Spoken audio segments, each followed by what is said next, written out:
It's no secret that Elijah Mitchell was one of the hottest names in fantasy football in 2021.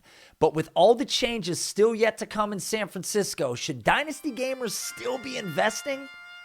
Let's find out. What's up, everybody? Welcome back to the channel. And for those of you checking it out for the first time, I am Nate Liss, a Dynasty fantasy football analyst / podcaster, and quite possibly your key to multiple fantasy football titles. Now, before we dive in, do me a favor. If you enjoy the content that you see today, hit the like button, drop me a comment below, and to stay on top of every video that I release the minute that it touches the internet, make sure to hit the subscribe button so you don't miss a single piece of Dynasty content as I continue to ramp this channel up. Now, for those of you looking for even more content from me, come visit me on Patreon at patreon.com/I'm outraged, and you will get instant access to tons of articles, including 2022 rookie write-ups and more. Now, let's jump in. I wasn't kidding when I said Elijah Mitchell was one of the hottest names in Dynasty. That Hansel's so hot right now. And thanks to Keep Trade Cut, I can actually show you just how hot he was. As a 6th-round NFL draft pick, Dynasty players were obviously skeptical, and for good reason. He was ranked as low as the RB 153 overall. As a 6th-round NFL pick, Dynasty players were obviously skeptical, and for that reason, he was ranked as the running back 153 overall. Holy the RB 153? I'm not even sure who's all the way down there, to be honest with you. Let's see if I can guess a few. People probably like Kenneth Dixon, Wayne Gallman, Jake Funk. Yuck. What a terrible group. Yet after Trey Sermon peed down his own leg after being selected 3 rounds earlier in last April's draft, Elijah Mitchell was given a shot and he never gave it back. After 3 top 15 running back weeks in his first 5 games, Elijah Mitchell touched the sky and cracked the top 30 in Dynasty. That's a climb of 120 spots, and once Elijah Mitchell dropped 27 fantasy points on the Minnesota Vikings in Week 12, he became a household name. And from there, we saw his value jump all the way to the RB 15 overall. But if you need even more of a pulse on Elijah Mitchell currently, I recently ran a poll that I want to show you now. Now, in this poll, I added the 2 most closely ranked players to Mitchell just to gauge the crowd. All of these players are within 2 months of each other in age, and all these players are roughly 24 years old. As you can see, this wasn't some runaway election. In fact, these 3 players are essentially divided in value amongst our voters. But let me explain my position for a minute. Now, for those of you that know me, you know I was always skeptical of Mitchell and players that look exactly like him. Late round NFL picks from small school conferences that were underutilized in the passing game and barely cracked 200 pounds. Sure, Aaron Jones caught me by surprise. Sure, Austin Eckler caught me by surprise. But you know who didn't catch me by surprise? Literally everyone else. Look, the crux of my argument for those of you who are new to the Nate Liss school of anti-small school prospects is the allegiance. Oftentimes, these teams have zero allegiance to a late-round, smallish running back. Look, if Aaron Jones and Austin Eckler weren't absolutely elite receiving talents with absurd abilities in space, they would be off the fantasy radar too. But I will admit, Mitchell proved himself capable at the NFL level this year. And he proved he can handle a future workload. And he proved that he was the best back in his own backfield.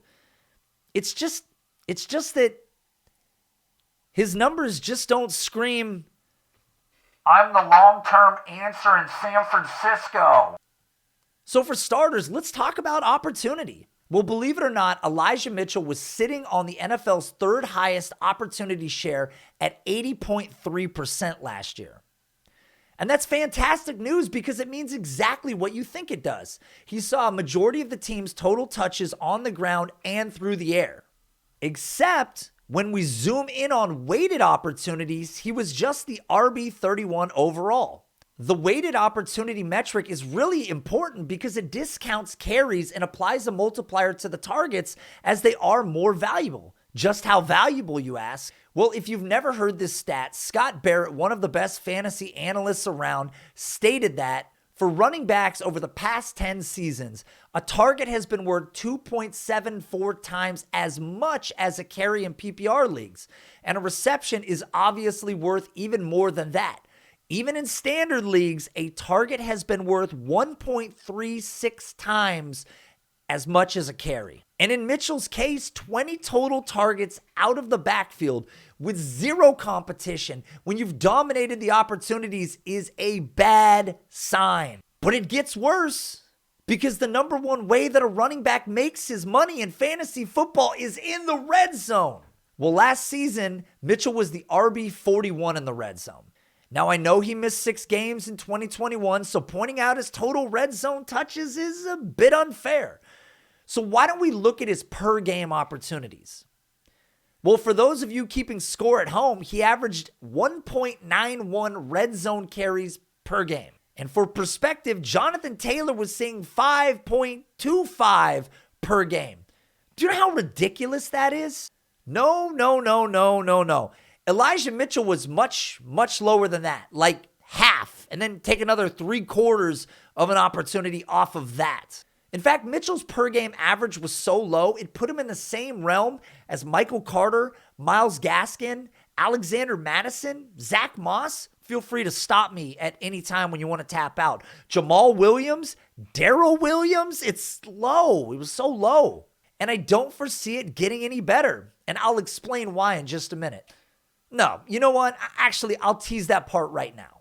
Did you know that Deebo Samuel scored 8 rushing touchdowns in 2021 on just 59 rush attempts, which was actually 3 more than Elijah Mitchell had, who carried the ball 148 more times? And that's just the beginning of the bad news, because even the metrics that help identify how much a running back is doing on his own, independent of his offensive line, weren't special. For starters, he was number 41 in yards created per touch. He was number 40 in juke rate. He was number 35 in breakaway run rate. And he was number 59 in fantasy points per opportunity. Gosh. Meanwhile, this was all while having one of the league's very best offensive lines. I mean, even PFF graded them out as a top 3 unit, for God's sakes. But even after pointing out his prospect profile issues and the lack of receiving usage and the lack of red zone usage and just how far below average his advanced metrics were, it still gets worse. Because as I stated on the most recent episode of the Sonic Truth Dynasty podcast, if people actually believe that Deebo Samuel will maintain his 2021 role into 2022, and they believe that Brandon Ayuk is a top 25 dynasty wide receiver, and they believe that George Kittle is a top 3 dynasty tight end, and this offense plans to add a quarterback who rushed on 37% of his plays in college and ran for 14 touchdowns during his last full season at North Dakota State, then I will take the under on Elijah Mitchell finishing better than he did this year after finishing as the RB14 in fantasy points per game with just 14.4. But then it gets even worse. Lord have mercy! Because literally nobody is talking about his injury concerns from 2021. Now, I'm sure some of you will be like, he's fine. Injuries happen. No, they don't. Not like this. Not like this. Not like this. Let's go down the list. He had a concussion that cost him 2 games last year. He had a knee injury that cost him 1 game last year. He had a fractured finger that cost him 1 game last year. He had a rib injury that, okay, you got me on this one. He didn't actually miss any time for the rib injury. He had a shoulder strain that cost him 2 games last year and an abductor strain in the preseason. This was all in 1 year.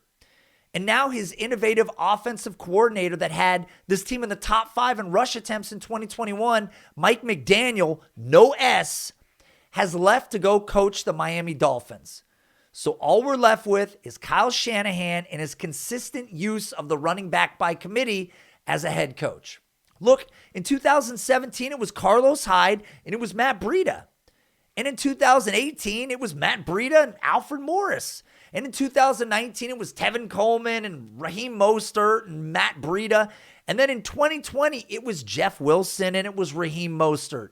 And now in 2021, for the time being, we saw a one-horse race in San Francisco. So if you're a Dynasty gamer and you truly believe in Elijah Mitchell, so much so that you are convinced that he will overcome the addition of the run-first quarterback in Trey Lance, and you are positive he won't give up more than 59 rush attempts to the explosive Deebo Samuel in 2022, and you are sure that 100-plus targets to Brandon Ayuk won't further deplete Elijah Mitchell's 1.8 targets per game, and you are convinced that George Kittle is still dominant but won't return back to his 2018, 2019 red zone numbers, then all I can say to you is don't hold your breath.